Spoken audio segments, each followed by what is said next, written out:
In this video, we will discuss NATO's new operation. NATO has launched Operation Eastern Sentry to protect against Russian aggression. What is this operation and why did it have to be launched? Let's discuss. So, you must have seen in the news that recently Russian drones entered Poland's airspace. First, they entered Poland and later even Romania. Poland and Romania are NATO countries. This means Russian drones had breached the airspace of NATO nations. This is not a small matter. The sighting of Russian drones inside NATO countries was quite alarming. NATO nations immediately went into action, coordinated among themselves, and shot down the Russian drones that had entered Poland. It has been more than 3 years since the Ukraine war began. In these 3 years, for the first time, NATO forces directly engaged Russian assets. Until now, NATO countries were only indirectly involved in the war, such as supplying weapons to Ukraine, giving aid, providing training, and so on. Through all these means, NATO countries remained indirectly involved in the war. Directly, they were not taking up arms against Russia, so that escalation would not occur. But when Russian drones violated the airspace of NATO countries, NATO forces were compelled to respond. They had to directly engage Russian assets. They had to shoot down the drones. As we said, since the Ukraine war began, this was the first time NATO forces directly engaged Russian assets. This has made the regional environment tense. Such quick sightings of Russian drones inside NATO territory twice is not an ordinary incident. It is not surprising that NATO countries are perceiving this as a threat. Poland is a frontline member of NATO. Its airspace was the first to be breached, so it was Poland that called for an emergency meeting. NATO's Article 4 was invoked. This was quite a big move.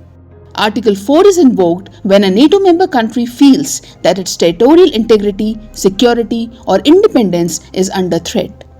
In such a case, that country can call a meeting to consult with the other allies.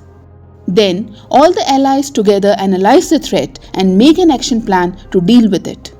This is what NATO's Article 4 is. Article 4 does not declare war. That is the function of Article 5. Article 4 is only for emergency consultation and planning. Poland has now invoked Article 4.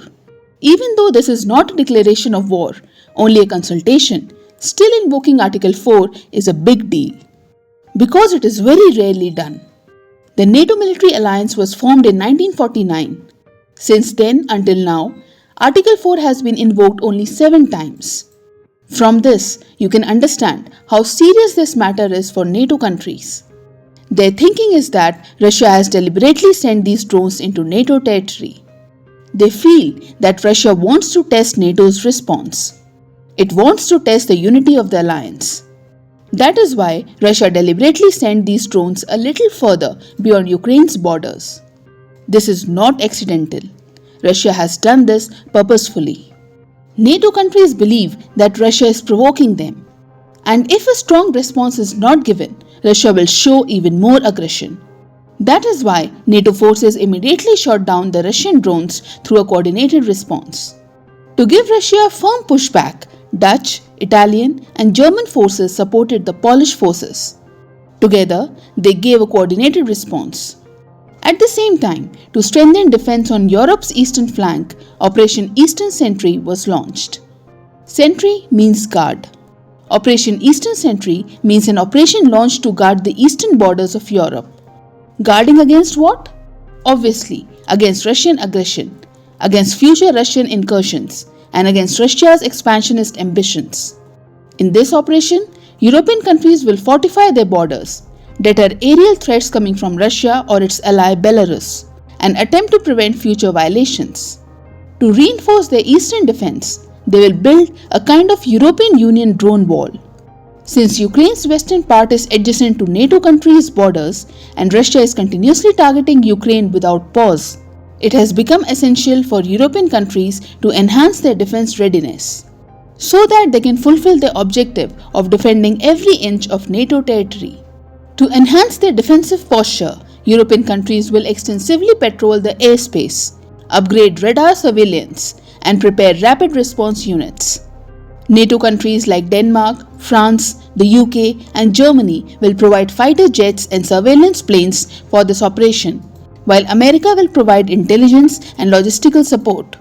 Discussions are also being held on giving even more military aid to Ukraine. Russia is using a large number of cheap Iranian kamikaze drones in its attacks.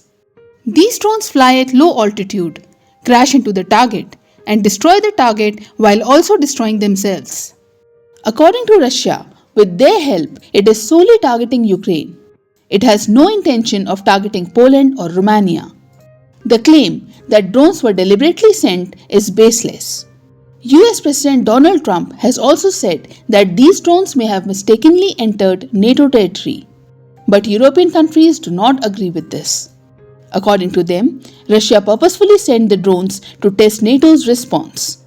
Because of Russia's hybrid warfare, European countries are on high alert.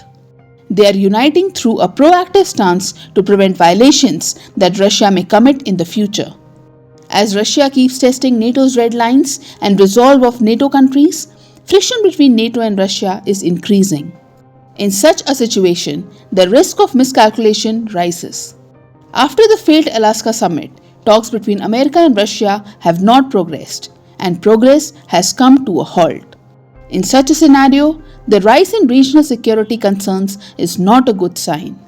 The spillover of conflict into NATO territories can prove to be highly dangerous.